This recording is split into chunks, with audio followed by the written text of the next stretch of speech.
Question number 21. Define biological problem and biological method.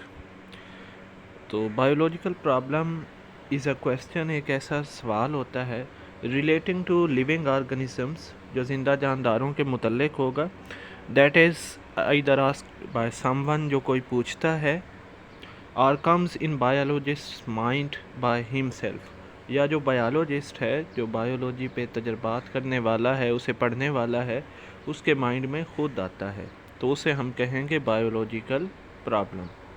Biological method क्या है?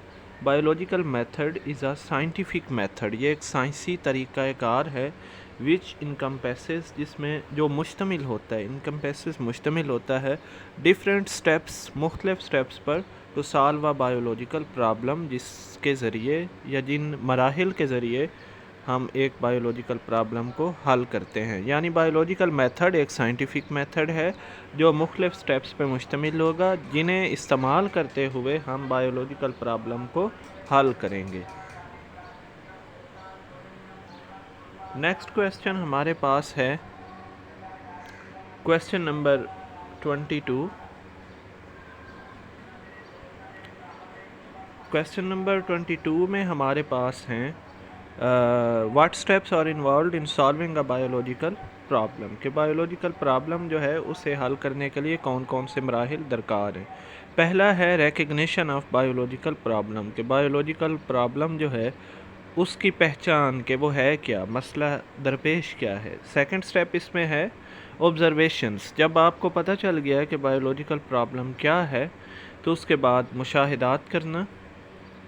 Third step हमारे पास है हाइपोथेसिस फार्मूलेशन, उसके बाद हम क्या करेंगे, एक मफरूज़ा बनाएंगे, अपने मुशाहिदात को बरूए कार लाते हुए एक मफरूज़ा बनाएंगे। जैसे आपके पास अगर बायोलॉजिकल प्रॉब्लम है कि मलेरिया जो है वो क्यों होता है, ऑब्ज़र्वेशंस उसमें ये हैं कि वो लोग जो बाहर सोते हैं, खुली जगहों में सोते हैं, उनमें मलेरिया ज़्यादा होता है, तो इससे हम एक मफरूज़ा बना सकते हैं कि मलेरिया की वजह जो है वो मच्छर हो सकता है।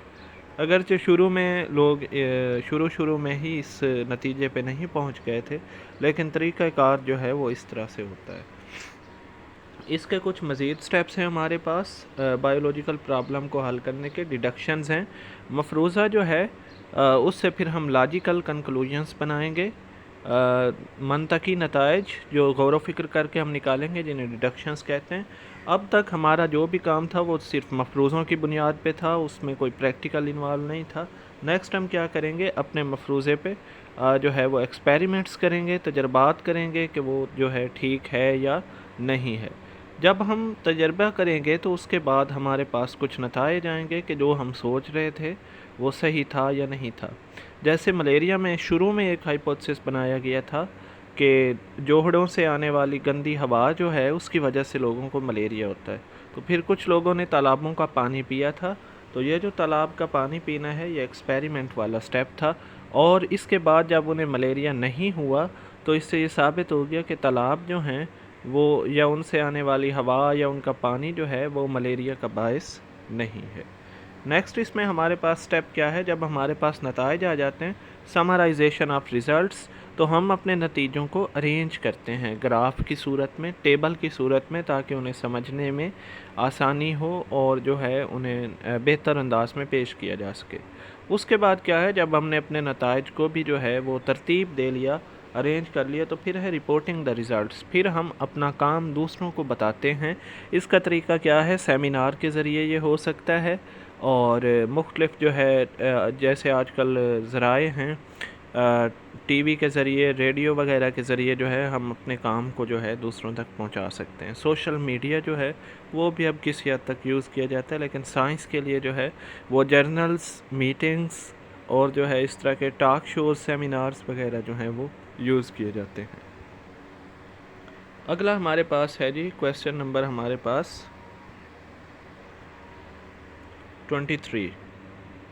क्वेश्चन नंबर 23 हमारे पास है why quantitative observations are better than qualitative once.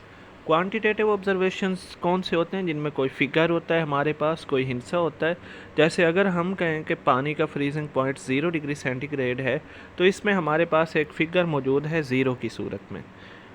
تو ایسے جو آبزرویشنز ہیں وہ کوانٹیٹیو ہوں گے. کوالیٹیٹیو وہ ہوتے ہیں جن میں ہمارے پاس کوئی فگر جو ہے وہ موجود نہیں ہوتا. مثلاً اگر ہم کہیں کہ پانی کا فریزنگ پوائنٹ اس کے بوائلنگ پوائنٹ سے کم ہوتا ہے تو اس میں ہمارے پاس کوئی ویلیو نہیں ہے, کوئی فگر کی صورت میں کوئی چیز ہمارے پاس موجود نہیں ہے.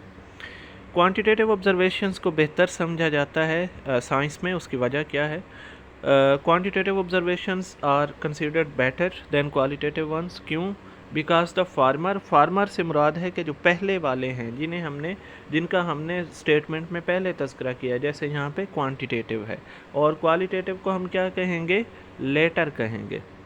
اچھا جی, کوانٹیٹیو آبزرویشنز جو ہیں وہ بیٹر ہوتے ہیں بیکاز کیونکہ یہ انویریبل ہوتے ہیں, ان میں کوئی تبدیلی نہیں ہوتی. میئریبل ہوتے ہیں, ان کی پیمائش کی جا سکتی ہے. And can be recorded in terms of numbers, اور انہیں ہم ہنسوں کی صورت میں جو ہے ریکارڈ کر سکتے ہیں. نیکسٹ ہمارے پاس کویسچن نمبر 24 ہے. کویسچن نمبر 24 ہے write down characteristics of a good hypothesis. ایک اچھے ہائپوتھسس میں کون سی خصوصیات ہونی چاہیے؟ پہلا کیا ہے؟ It should be a general statement.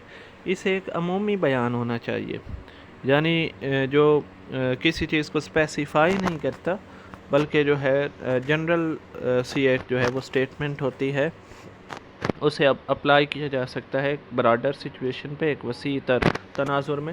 It should be a tentative idea. یہ تحقیق طلب خیال ہونا چاہیے, یعنی یہ نہیں ہونا چاہیے کہ ہائپوتھسس جو ہے وہ کوئی قطعی بیان ہو اور اسے غلط ہی ثابت نہ کیا جا سکے, بلکہ یہ ایک ایسا بیان ہوتا ہے جیسے اس میں تھا کہ جو جوہر ہیں ان کی وجہ سے یا ان سے آنے والی جو گندی ہوا ہے اس کی وجہ سے ملیریا ہوتا ہے, تو اس پہ پھر مزید تحقیق کی گنجائش تھی, وہاں سے جو ہے لوگوں نے پانی پیا تھا.